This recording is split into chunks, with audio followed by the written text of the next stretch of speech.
سلام عرض میکنم این فارسی به این بلاسه تمام نیروسانه مرزبانان پاسداران احمد ارتش نیرومند سپاه دلاور بسیجیان هفته بسیج بود بسیجیان صلاح بود به همه‌شون سلام عرض میکنم.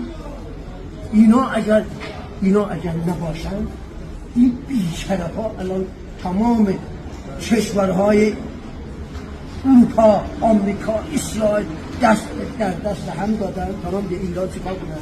ایران شکست این آرزو را به خدا به گور میبرن خواهم بود ایشالله. اصلا ما مجبوریم بیایم بالاخره از وطنمون دفاع کنیم. مرگ با عزت، ما با عزت زندگی میکنیم. ما همیشه رو پای خودمون واسطیم. 12 سال پیش تهرانم گفتم، من گفتم که ما رو پای خودمون واسطیم، مثل شاه وابسته نیستیم. شاه نوکر آمریکایی بود.